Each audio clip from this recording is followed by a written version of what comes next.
big water main in? That was one, but Alexandria was the one.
Good evening. It's 6:30. We have a planning board quorum. We'll call the meeting to order.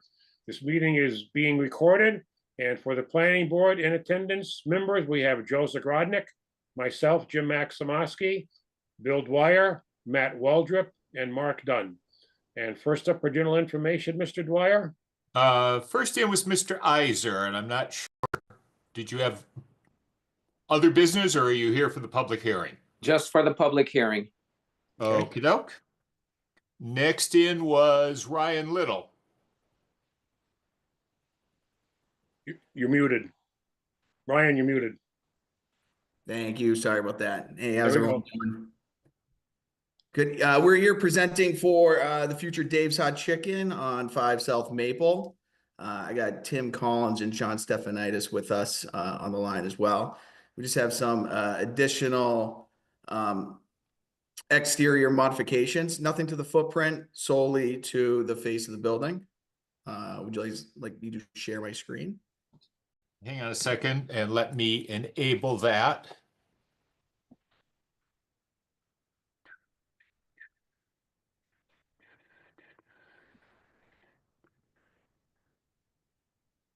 Go ahead.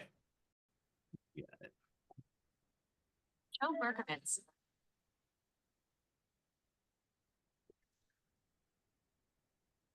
All right, let me know if you guys can all see my screen. So we are proposing adding some decorative elements, nothing specific to the brand, but to add a little texture to the exterior facade. As you see, kind of the rivets are some corrugated metal with an artistry paint on it. Like I said, not specific to the brand by any means. And then kind of outline the building with a kind of black break metal to kind of bring it all together. It's only going to be on a quarter portion of the building, and then moving I don't know if you guys remember the Greek guy, moving him to the drive-through side.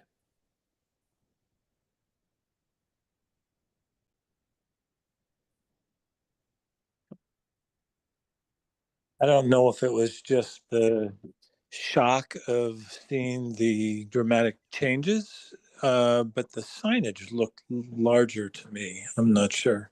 That as well. We would like to propose a larger signage package as well, keeping the 2 chicken heads on either side, locations approved before, and adding the horizontal Dave's Hot Chicken on the right-hand side of this rendering. You're allowed 4 signs not to exceed a total of 64 square feet. So that's your limit. We do not have authority to grant you more than that. And those look considerably larger than 64 square feet. No variances, no any other alterations, 64 square feet. You could apply for a variance, but you need to show hardship, and you do not have a hardship.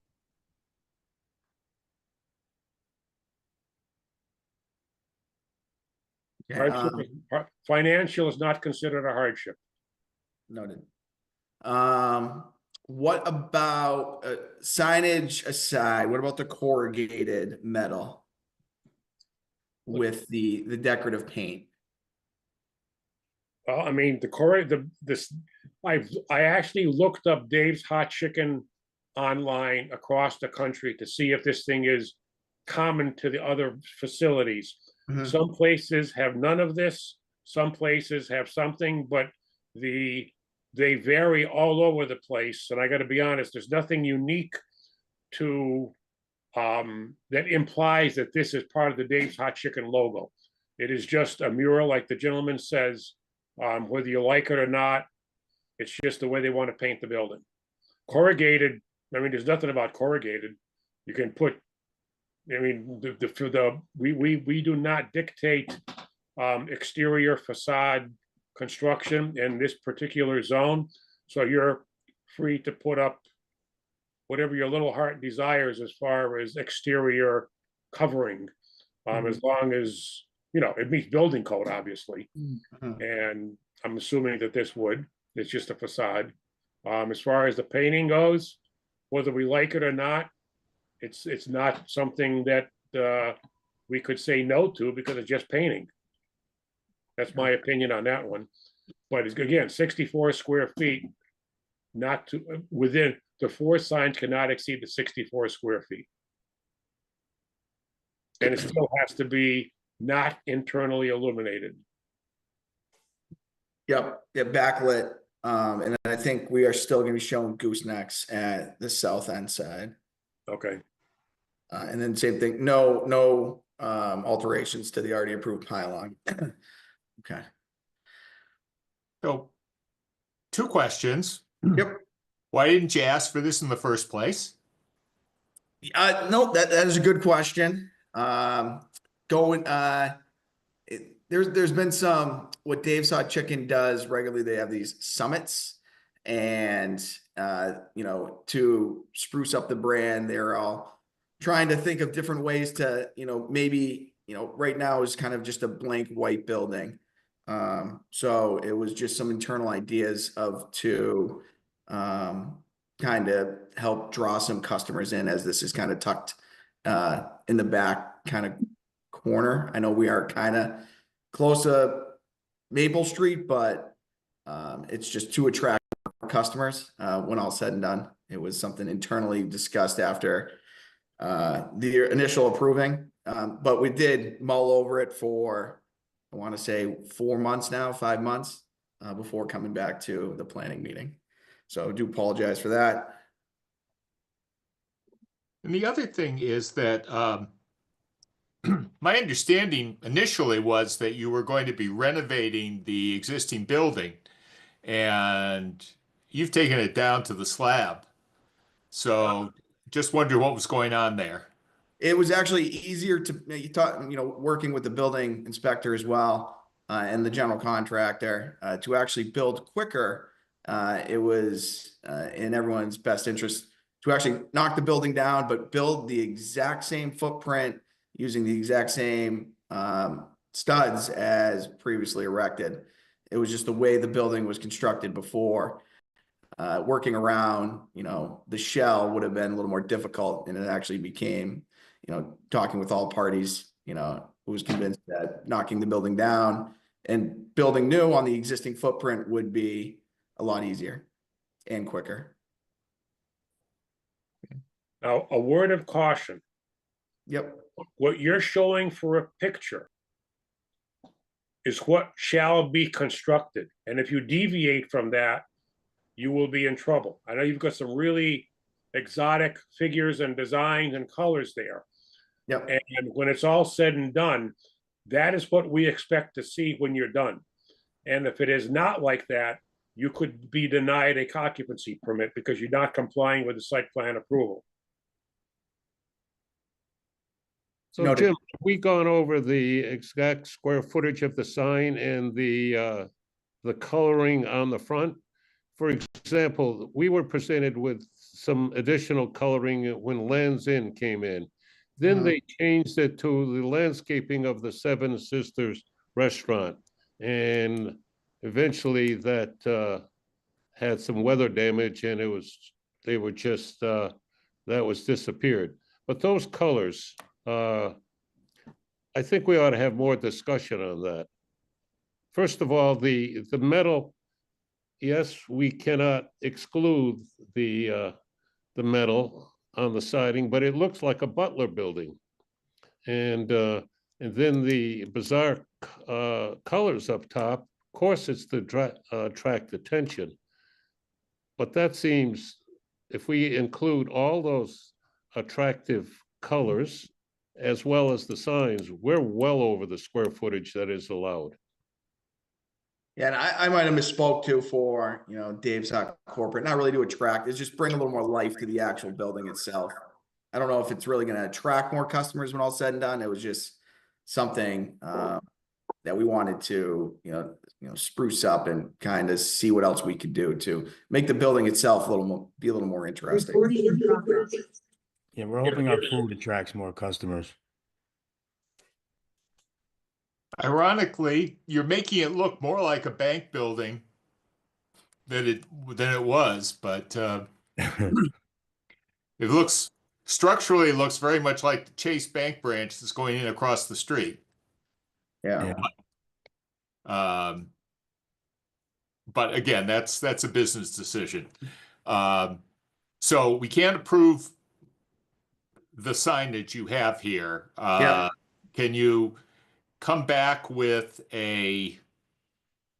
if you want a new sign package, a compliant sign package, please.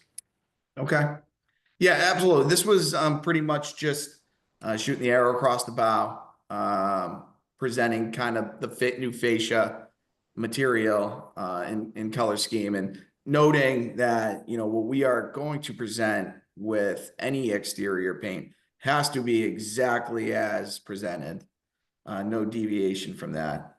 So if it's okay, yeah, we'll go back to the corporate team as well as the owners.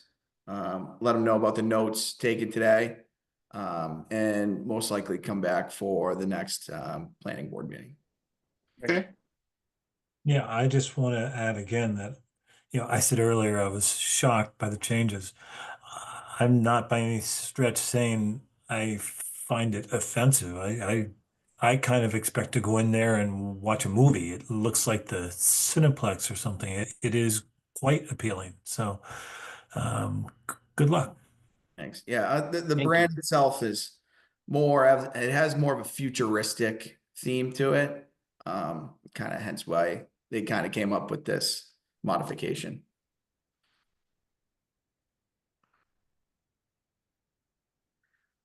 Okay, we'll take the action item notes. Tim or John, is there anything else you want to add from the Dave's Hot Chicken team? Nope, all good. Thanks, gentlemen. That would be it. Okay, Thank you. May 6th, is the next meeting. Perfect. Thank you very much. I appreciate Oh, that. just one last, is there any change in the site plan? You know, are the sidewalks or anything like that changing? Do we have the latest?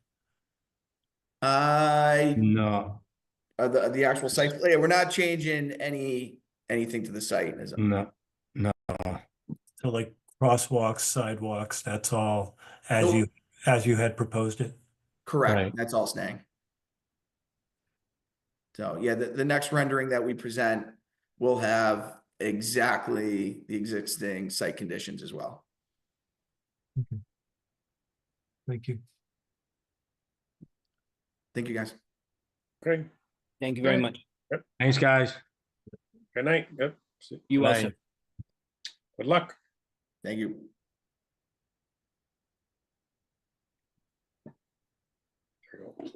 Okay, and I don't have anyone else for general business. It is 6:44, close enough. Actually, we did get we will be getting an invoice. We just, for the legal notice, we just put out today. So let's see. It is an invoice for, hold on. 457.48. 457.48. Correct. I'll make a motion to pay the Gazette. I'll second it. Second. Motion and second, that is for the legal notice that'll be going in for the 347 Russell Street, where they want to put in the oh no. This is for 347 Russell Street, where they want to put in that 7 Brew Coffee House next to Jiffy Lube. 347. Correct. You have a motion and a second? Any discussion? If not, all in favor? Roll call vote. Done, aye. Dwyer, aye. Maximovsky, aye. Waldrop, aye. Rodnick, aye. Motion passes 5-0. Okey doke. All right, now we have the legal notice as it appeared in the Gazette for the next. The Hadley Planning Board, I'll read the notice as it appeared in the Gazette. The Hadley Planning Board will conduct a Zoom public hearing on Tuesday, April 15th, 2025, beginning at 6:45 p.m. Purpose of the purpose of the hearing is to review the application of HP Realty LLC for special permits, site plan approval, and business use in Aquifer to operate a used car dealership Class 2 at 132 Russell Street utilizing existing buildings of approximately 2,000 square feet. Plans are available by emailing planning@hadley.ma or visit town clerk's office during normal business hours. published twice in the Gazette, April 1 and 7th. And with that, are you talking about this, Randy? Yes, sir. Okay, You need me to bring up the I- picture? I do, Bill. Please. All right, let's see. You don't want to get chased by any roosters. Then don't come to my office.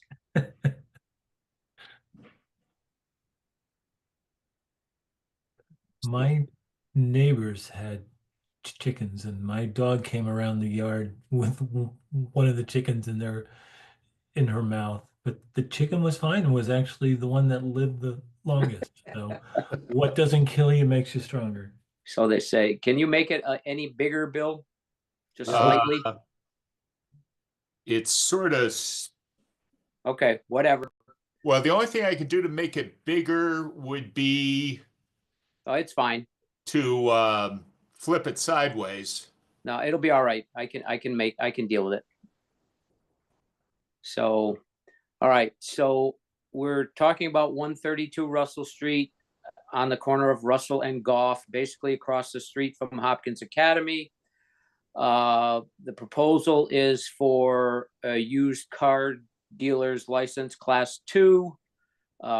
Previous conversation, Joe was concerned about the proximity to other used car dealers, and our bylaw talks about distance between class 1, which is a new car dealer. It does not talk about class 2. So there is no distance requirement between dealerships. There's an existing house labeled 132 Russell Street. That is a rental house, which will stay the same. There's a garage that is, I believe, used by 132 Russell Street. And then in the rear is a barn. So the barn has an L on it, which is going to be the proposed office space for this business. In order for a used car dealer to get a plate, a dealer plate from the state, you have to show several things, and I just thought of something that I'm not showing you. So we have to have an office and we have to have a sign. So I'm gonna have to get a sign rendering and get it back to you at some point in time. But anyhow, the proposed office is 340 square feet, which the bylaw requires we have 680 square feet. I show existing parking between the barn and Goff Street of I think that says 908 square feet. So there's no problem there. And it's probably going to be 1-2 cars at the most. And then the other thing we need is space for displaying the vehicles. So I show 10 vehicle show area, if you will. We decided in the past that 75 square feet per car would be appropriate for display. So we got 10 cars at 75 is 750 square feet. And the way I've got it set up, there is 1,232 square feet. So we meet the bylaw there. And we cannot park within the 50-foot front yard setback. And I have that farther than 50 feet back for the cars to be parked. And I think, and the parking spaces are going to be gravelled. So other than the sign, I think I have everything that you need for this. I mean, it meets zoning. I don't see anything. It's a big lot. You're only using a small portion of it for parking. So even if you're short on parking right now, there's plenty of room to move it around afterwards or add parking. So I don't see a problem there. So, Question from the board. yeah, this is in the aquifer, right? Correct. So I don't think you have to have an impervious parking surface for unregistered vehicles. Oh, wait a minute. It is not in the aquifer. I apologize, Bill. It's just outside of it. I think we talked about this at the last meeting, Okay. because we did talk about gravel. And yeah, I do apologize. It is not in the aquifer. Okay. Are you thinking no one's going to be accessing the parcel from Russell Street? Is that correct? That is correct. So where the cars are parked, you're gonna be accessing that off of behind the house? Yes, Okay. Is that the combination of two lots, Randy, or is that one big lot? it's one big lot, Joe. So that's all that he owns in that area then? So this is, it's a Filkowski. So they own this, they own the house to the west of this. And then they own the property on, Railroad Street, where they have all their machinery and equipment. So who's actually whose business will this actually be, Randy? Do you know, or can you tell It's us? going to be their son. So this is, Hank and Paula. HP is Hank and Paula Filkowski. So Okay, it's Henry Jr. and his wife are the owners of the property. Their son is going to be the owner of the car dealership. okay. So considering where this is located, I would really like to not see the car display area facing Route 9. I would really like to see it up here.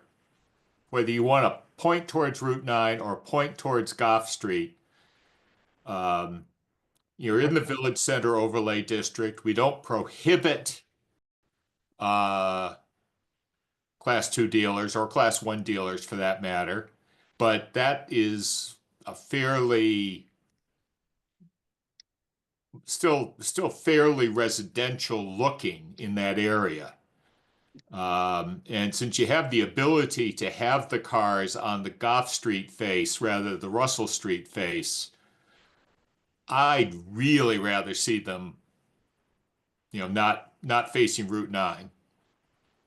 Okay, I hear what you're saying. I would have to run that by my client.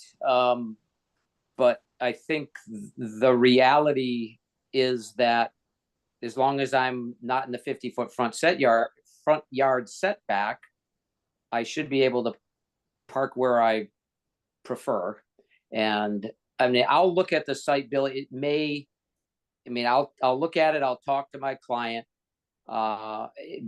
Depending upon, I don't remember what's on the west boundary line. It might be a big line of trees, and it may be something that is not going to be overly visible anyhow. But again, I will talk with him and see what his feelings are, and I'll get a sign rendering so that we can get everything all lined up. And I guess I'd like to hear the other board members' opinions on this parking area. Yeah, I'm looking at Google Street Maps, and it shows a line of trees in front of that. Are you taking those down, or have you already, or? I don't even know, Mark. I didn't think they were there, but again, I'll talk with the client and we'll see what the intention is there.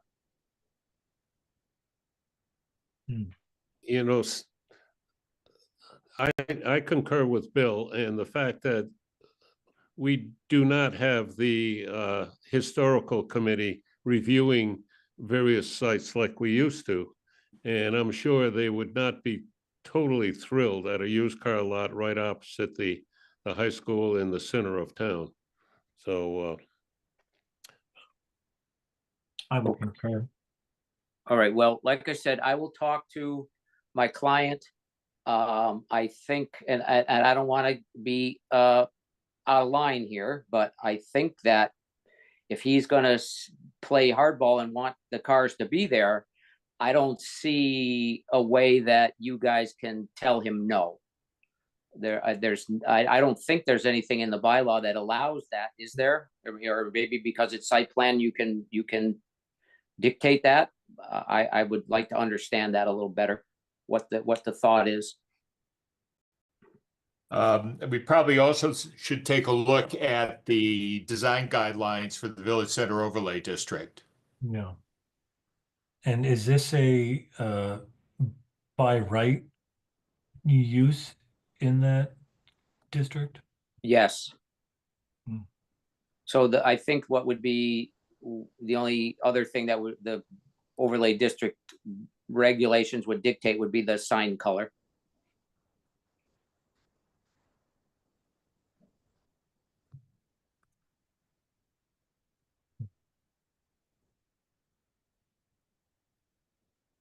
Yeah, it does appear that there is I too am looking at Google in here. At the It does appear that there is a line of trees. I yeah, along the south and the west. just try to, that's so it's 1985 imagery. Yeah. Yeah, I'm not, I mean, we all drive by there several times a week, I'm sure. I don't remember what's there. So again, we'll find that out. I'm not going to ask you for any decision tonight. And see what he says. And you know, if unless you've got other concerns that I need to address, I would appreciate knowing that, so that moving forward I can get this taken care of as quickly as possible. Yeah, I'm not thrilled with the I would say the degradation of the fabric of the historic district, you know, that the scale of the houses and trees and then blowing it open for used cars, but we'll see what tools we have to preserve the character.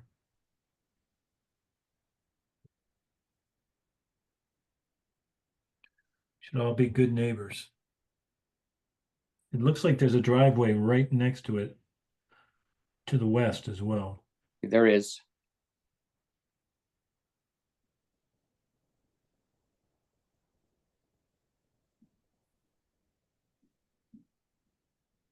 Okay, so we'll take a look through the Village Center. Do you have a copy of the Village Center Overlay guidelines?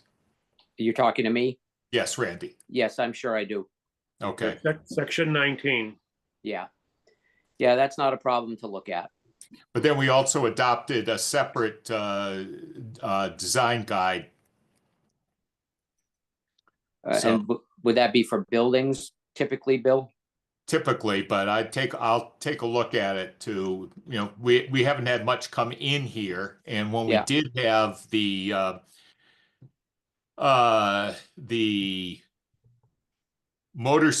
used motorcycle lot, which has morphed into a used car class 2 license, that was sort of to the rear and to the side, not in front.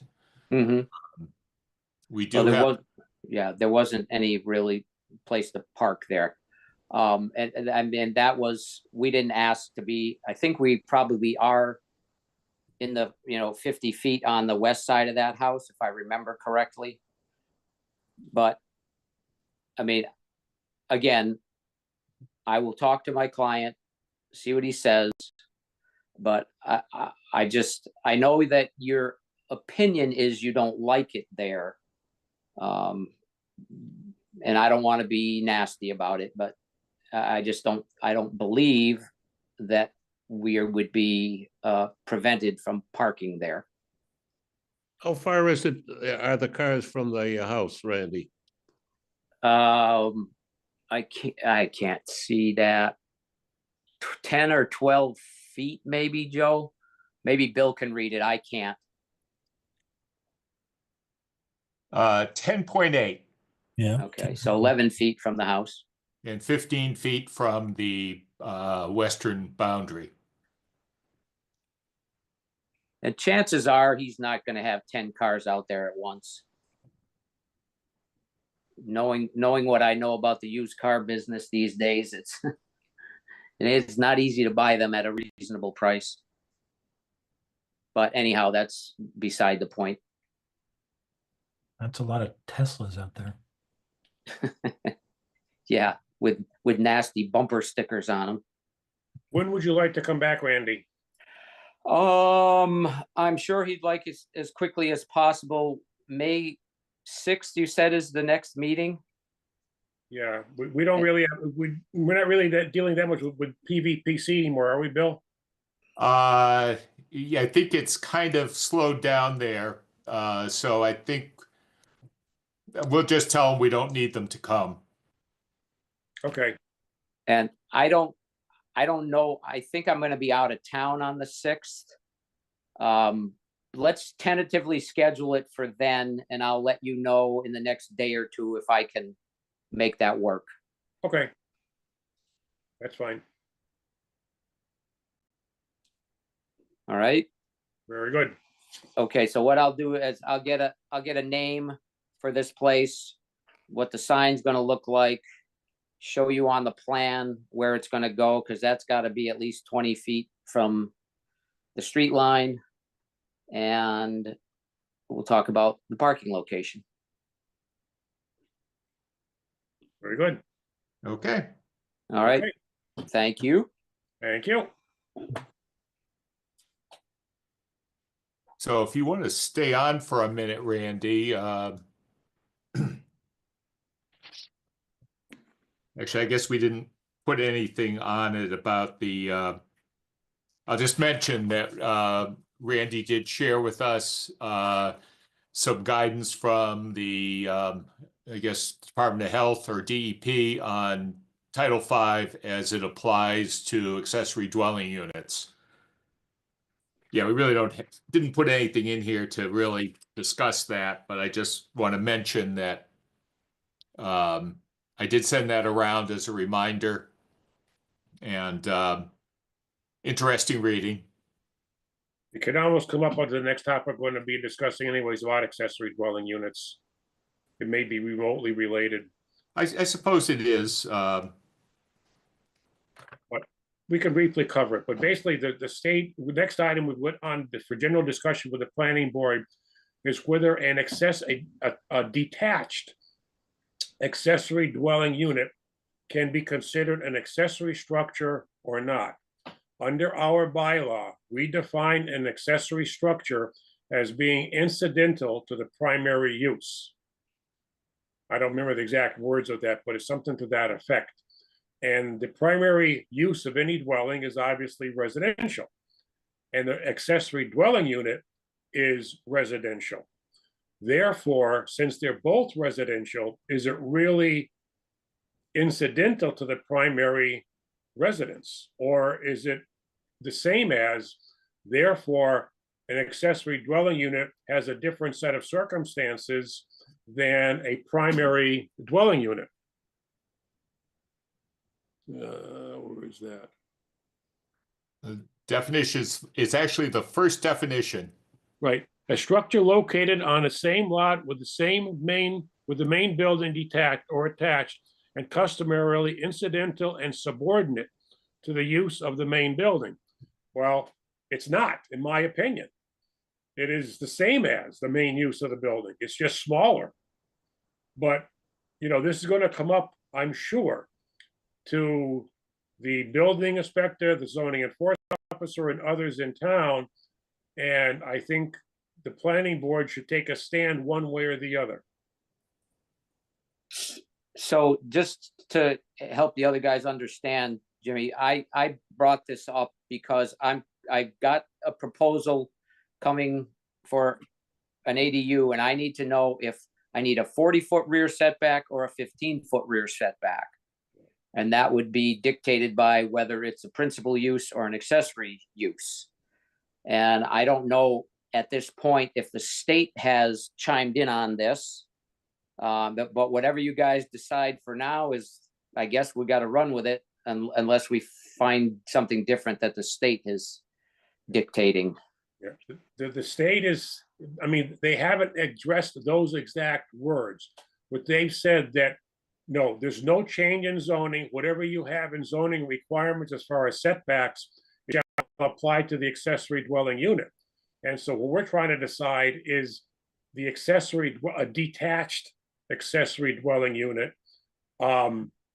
Is it an accessory use and incidental to the main, or is it the same thing as the main building? It really comes down to side yard setback is no different. The accessory dwelling unit is a 15-foot rear. A regular dwelling unit or main use building would be 40-foot rear. So that's where the difference is going to come into. I would interpret it as a primary or a, secondary, but accessory sounds like something that is not occupied, that maybe is a storage or a shed or something like that. But this is where you have people living, making noise, and so being further set back from the property line seems like what I would. A little history on where accessory dwelling unit came into play. Many years ago, the building inspector at the time was Joe Zalot. Yes, it was Frank, Frank Zalot. And he was the one that requested this bylaw be put in place because he was getting all various applications, and it didn't make sense for him, to have a storage shed, because that was exactly what those things were being used for. Mark, you're 100% right. It was like a little storage building, a little storage shed. And it was not occupied at the time. It was just to store, your tools in.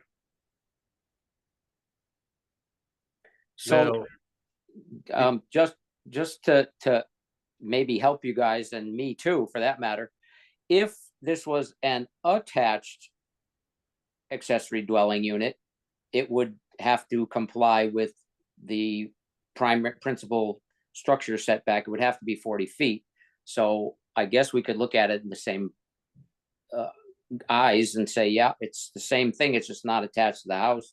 So make it 40 feet. Yeah.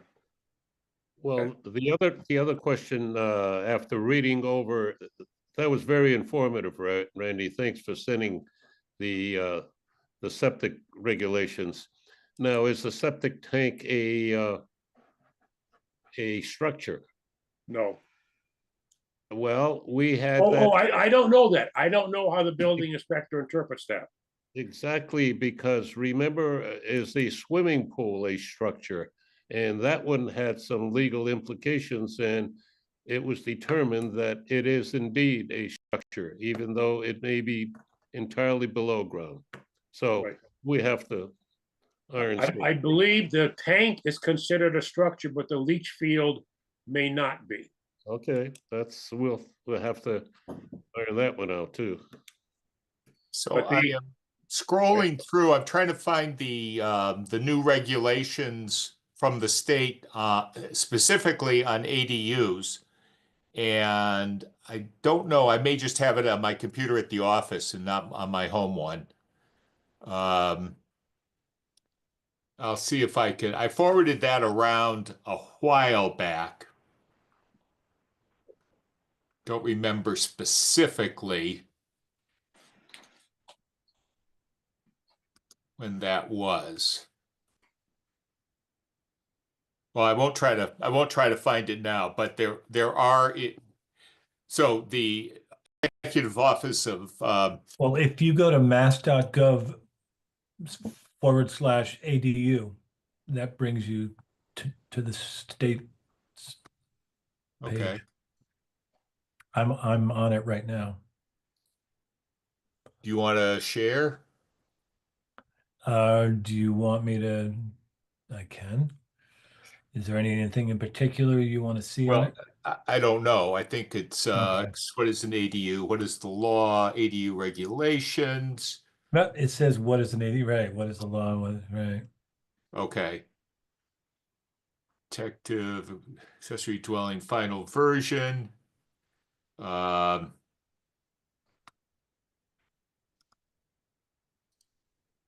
would let you share that as You are the Okay. learned scholar of law schools.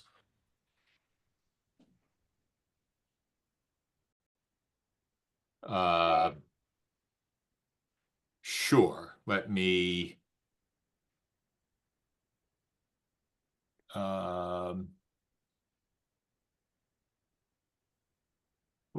see what I can do here.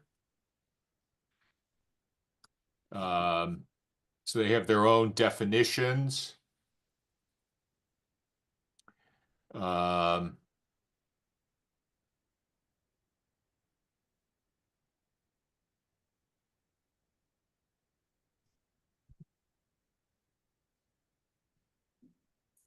And I'm not seeing anything that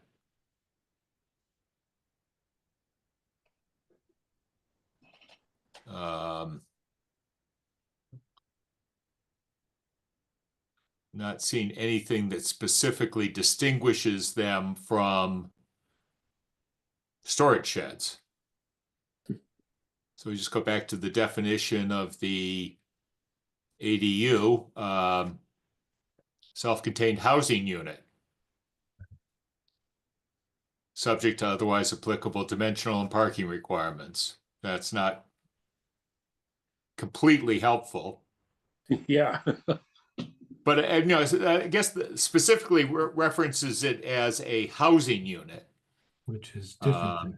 as distinct from other accessory uses, such as storage sheds.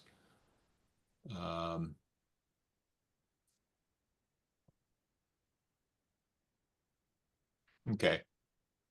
Well, I'll take a look through that, but yeah, building on what you said, Randy, if the ADU is an attached ADU, there'd be no question about it. So I'm not sure if it's a detached ADU, why that wouldn't likewise be subject to the same setbacks. Mhm. Yeah, and it's, again, it's one of those things where I just need to understand the rules so that I can advise my clients properly.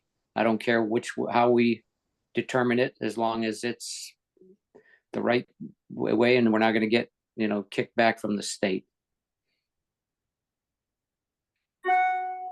That may be a good topic to pose to town meeting, to the town council when we have our town meeting too. Yeah, See if they have any opinions on this one. good idea. Okay. Okay. So we have an opinion of the planning board where we'd like it to be, what we think, but we got to find out, is it the correct opinions? Yeah, and I think the proposal that I'm working on, there's plenty of rear yard setbacks, so I don't think it's going to be an issue. So this one, it won't matter, but if we get one that's tight, then I'm sure I absolutely agree. There will be others coming forward where the 40 feet or the 15 foot will matter greatly. Yes. Okay. Well, the septic system as well as the leach field will take care of a lot of that discussion too. For example, on 5 Meadowbrook Drive where I live, there's not enough room for a house, a leach field, and a septic system. Yeah, so a lot of this will be taken care of by Title V. You're right, Joe, but there's others where it'll just fit. And those, this whole thing with the tank, that's an eye opener regarding the requirements of the septic tank. If people got to replace the entire septic tank, there's some serious money involved there. Well, let's say, for example, after reading through that, and again, it was very helpful, they will examine the primary household septic system. And if they deem it not acceptable for an addition of an ADU, you're going to have to build your own. But what if in the process of examining the primary principal septic system, they find out that it's really out of commission, it's not working, and it should be redone? Is that a possibility? That's a good question for the Board of Health, and I wouldn't dare walk on that one or touch it. I know. That's I was beyond our jurisdiction. Way, thank goodness for that. Yeah.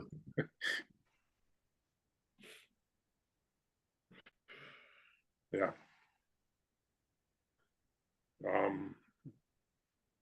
No, I mean, that would be, that is their area of expertise, and they would have to make that comment or decision.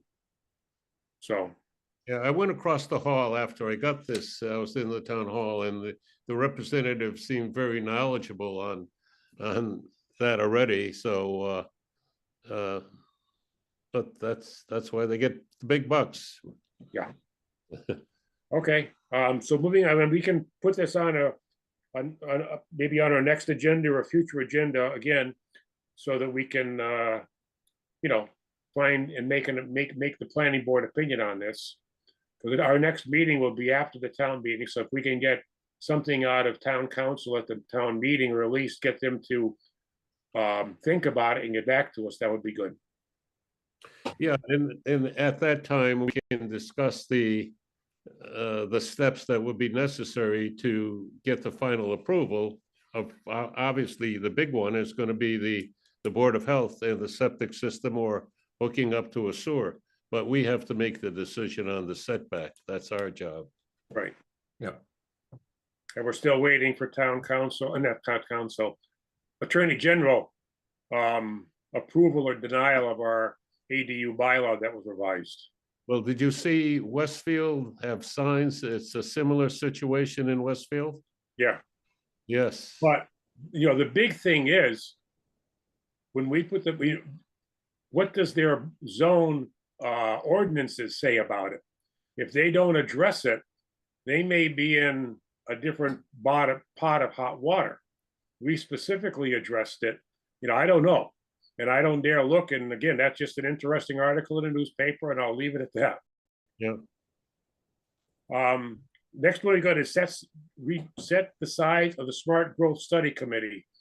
I guess Matt. Yeah, I I had mean, requested. Mark and Bill have something on this one. Yeah, I had, we had a member say that she could not stay on the committee because there was more meetings than she anticipated. So Nicole Burkham politely declined to stay on it. So I was talking about the quorum number dropping to 5 when Bill said, well, we should probably then, as the governing body or the appointing body, reset the size. When we Right. created the committee, I'm not sure we specifically I set don't remember that we did. No. a number. No. We appointed a few people, and Mark's been having trouble getting quorum. And the fact that I think we're up to 7 members, or We were at 6. we're at 6, and We have this busy selectman that keeps having to go off to other meetings, and that drops our quorum. but if someone resigns, it doesn't reduce the quorum. It's still, That's what I did not realize, right? yeah. So I think maybe we should set the quorum at 5. Or set the membership at 5, so the quorum would be 3, right? Yeah, set the membership at 5. Okay. So I'll make a motion to set the membership of the Smart Growth Study Committee at 5. I would second that. Okay. Any comments or discussion or questions? Any concerns, Mr. Iser? No, sir. Okay, I guess the concern would be the smaller the committee, the less, Right. Right. The easier it is to But- keep a quorum. but it's easier to keep a quorum and keep going forward at some speed. Right. And I think it's turned out to be something that And I think, people are interested in it in theory, but they Yeah. haven't wanted to stick with it. and we start each meeting with public input. So if someone like Nicole is interested in providing input but can't commit to being a full-time member, then we would still welcome their input at the beginning of each meeting, so they don't just sit through everything if they And don't want. you're also a small enough committee that you can you can take comments from someone if someone wants to participate through the entire meeting. Yeah. You can, and we frequently invite spectator on comments, just as we are doing at the moment. Yeah. So as long as you just don't count them towards the vote at the end. Right. Yeah. And they wouldn't even be necessarily have to be ex officio members. I know that Jim on the bylaw committee periodically has someone come in to talk with them about how a certain bylaw would affect a certain business. Right, yeah. And they participate throughout the meeting, but they just don't participate in whatever votes the committee takes. So yeah, don't limit them just to the 5 minutes unless you have a problem with too many people wanting to talk. If you have someone who wants to come in and sit through it with you and contribute, go for it. Yeah, Okay. exactly. Okay, so the motion is to set at 5. Yes, motion and second. Any other discussions? Hearing none, roll call vote. Done. Aye. Dwyer, aye. Maximovsky, aye. Waldrop, aye. Grodnick, aye. Motion passes 5-0. Good luck. Thank you. Thank you.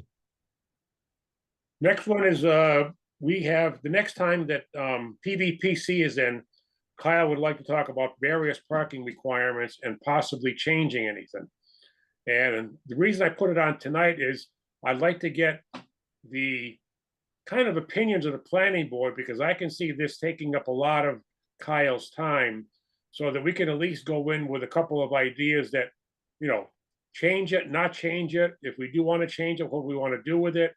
So that we're not wasting a lot of PC time reviewing this topic. So before I say anything here, I'd like to open it up to others, everybody else's 2 cents. Well, I'll open with my perspective as a relative newcomer compared to the triumvirate 30-year plus members here. So I obviously don't have the knowledge and back experience as you all, but my take on it is that we have a relatively onerous parking requirement, and that gives us leverage on things that we don't necessarily always require it, but it gives us some leverage on other things, and that is a plus.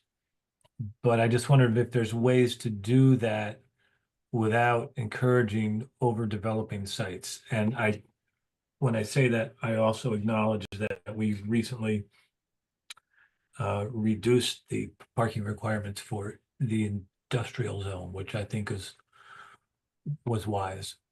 So that's my simple, Okay. impression. But I know it's more complex, so I'm open to being educated. Okay. Doc, you want to say something? No, I would say keep it the way it is, because if we do have certain concerns, like we did the transfer development rights, and then the industrial parking requirement was a little onerous, so we changed that.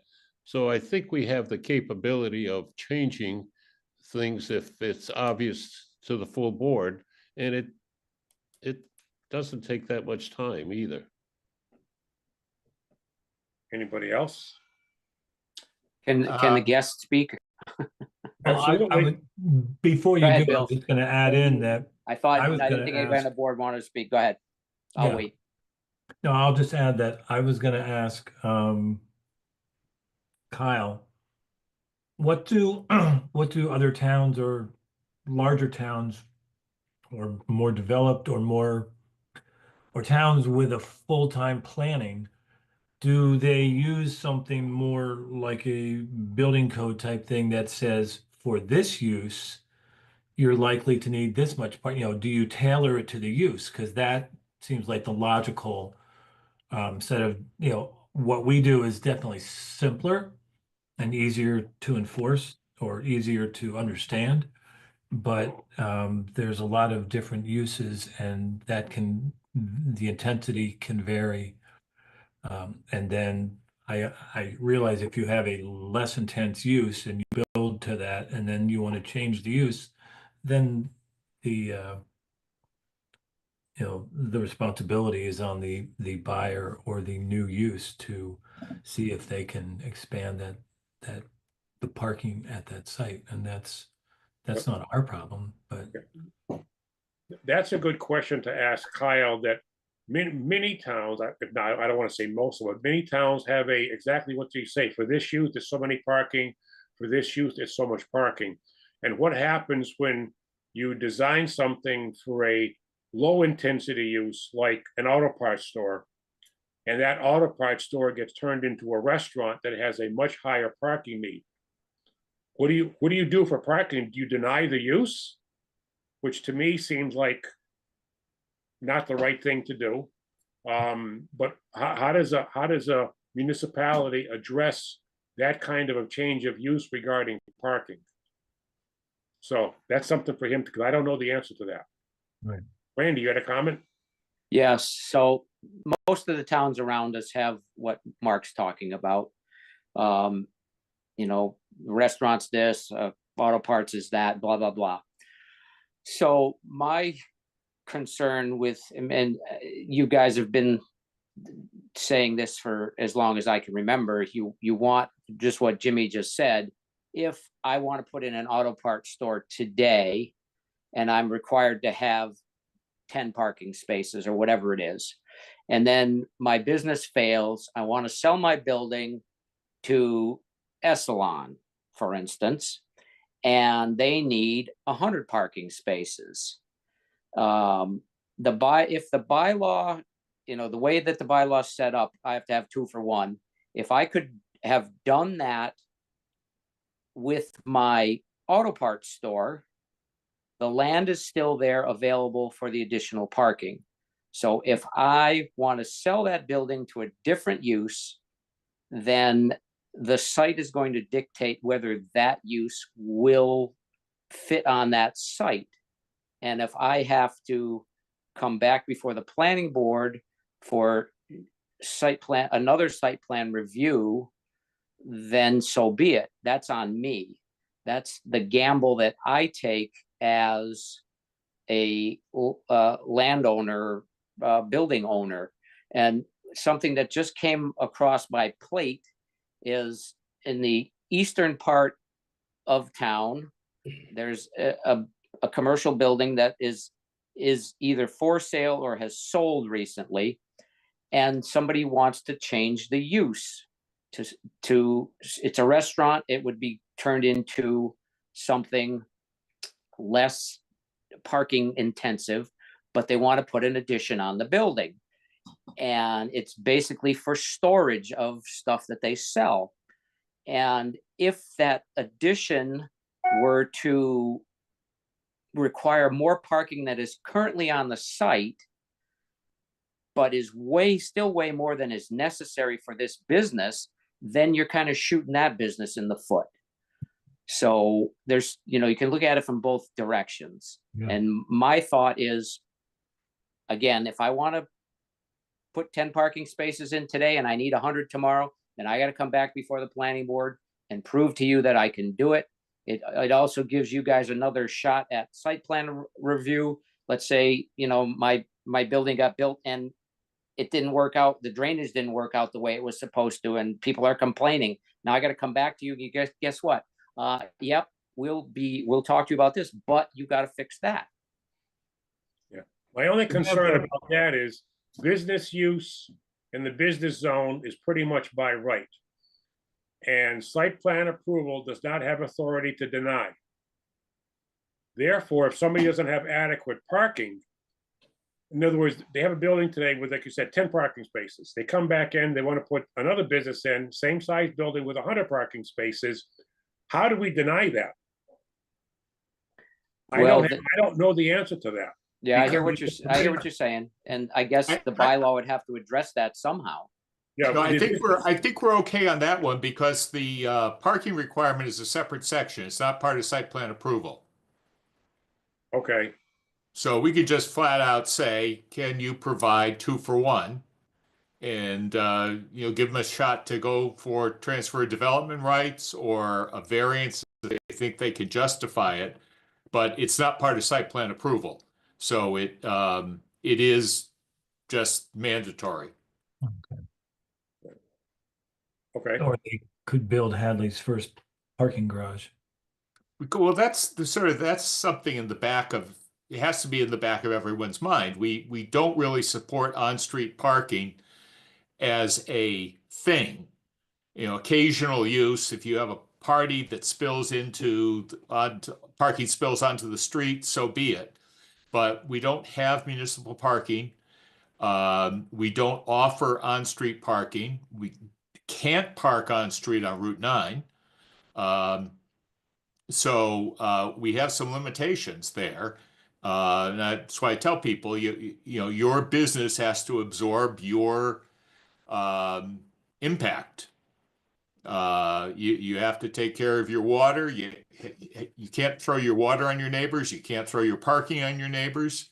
We're mainly going through site plan approval to be sure that you're going to be a good neighbor.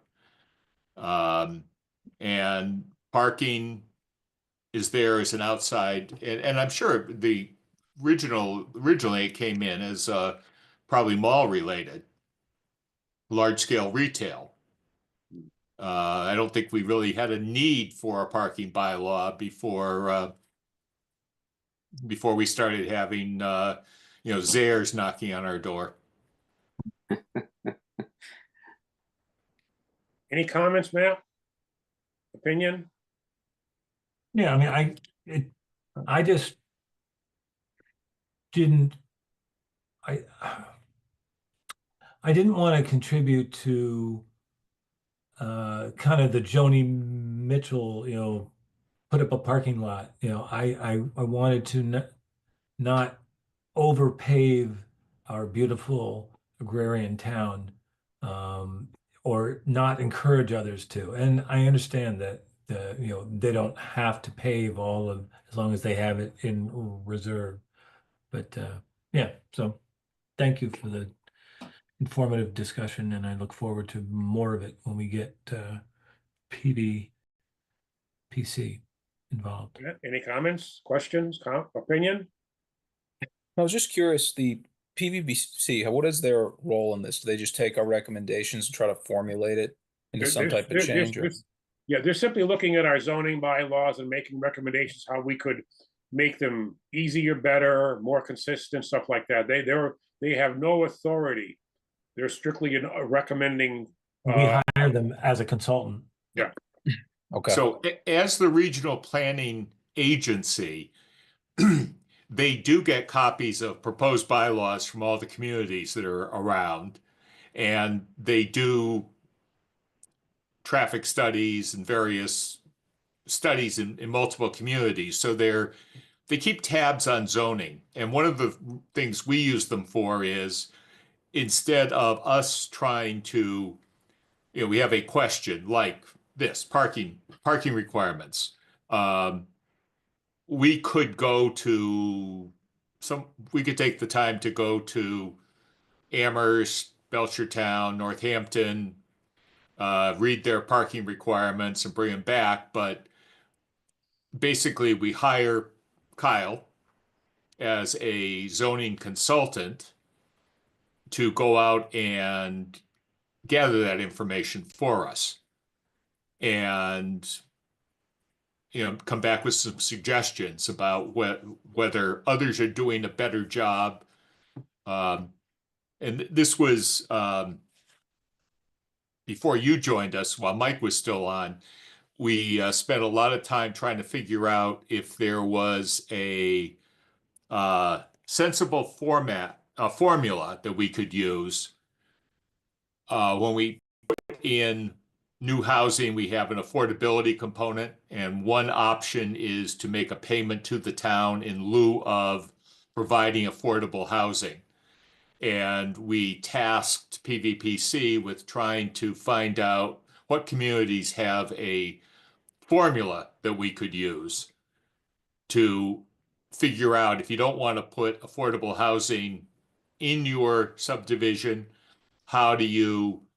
what's a fair way to pay into the Affordable Housing Trust Fund so it can do fair, affordable housing. And PVPC came up with, half a dozen models of what other towns do. We never were able to agree on what would work for us, but the point is that, they're in the business and they know what's out there, and they can hopefully bring back to us things that we might not have thought about. And they can also draft bylaws in a way that makes sense. Okay. Thank you. Yeah, yeah, I see them, and you can correct me, gentlemen, I see them as basically we don't have full-time planners in town hall, and there are planners for hire. Well, that's exactly it, because many years ago, there was a movement afoot to have a full-time planner.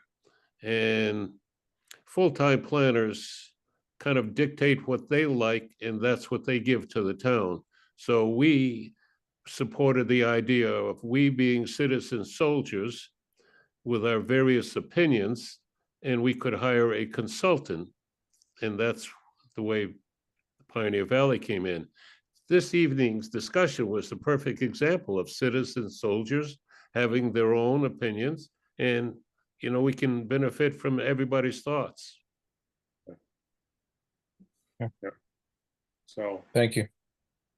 I mean, to Joe's point, that we did at one point have two different planners, part-time. There was a term that was involved in each of the two planners. One wasn't too bad, but the first one we had, to Joe's point, interpreted the bylaws in his way and gave people that opinion as the rule, which many times conflicted with the way we had been interpreting it. And it didn't work out very well. Leave it at that. So that's why PVPC is very good. They give us recommendations. They know pretty much where we're coming from in many cases, and we listen to each other. Next thing, zoning articles for town meeting. We've got a few of them. Town meeting is May 1st, 7 o'clock. The public hearings have been held and voted on, so we're good with those. And we'll be recommending the three of them. You said the Parmars wanted to be here to speak about? They asked if they could be here, and they didn't. I don't know. They wanted to talk about something, but they're not here. I told them to show up. Whether they forgot or something came up, I don't know. Okay. I don't think the others are just placeholders. Right. We don't need an executive session. There's nothing new to report. Right. We've already paid a bill. I have nothing else. I have nothing else. Anybody have anything? Update to the planning board webpage. Is there anything that we're not, I don't think there's anything we're working on there. Okay, okay. Kayla does have, I think has figured out how to access it. So if there's anything specific that. Well, it would be nice, I thought, it would be nice in a transparency for the people in town. We used to list each of us members and when our 5-year stint was up. So that used to be informative. And I think other committees, boards, agencies in town have that feature. So that would be something very basic. And I don't know, some of them, the name is a hot link to an email. Is that something that we want to do or no, or? at present, my name is the only one that's a hot link to the email at Okay. planning@hadleyma.gov.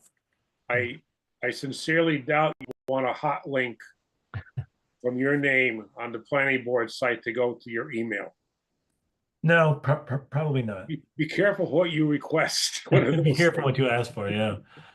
No, it's kind of a double-edged sword. I mean, but I do have I keep meaning to respond to one gentleman that sent something to me back in like 2 months ago, but I didn't know about it because he sent it to town hall and I never go there. So that was just, so yeah, it's kind of a double-edged sword, being accessible, but especially nowadays with AI being able to scour public websites, I don't want to get any more junk mail than I already get.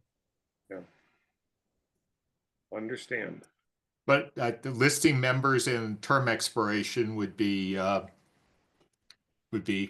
good add. I know there are some links on our page to the zoning bylaw, the zoning map.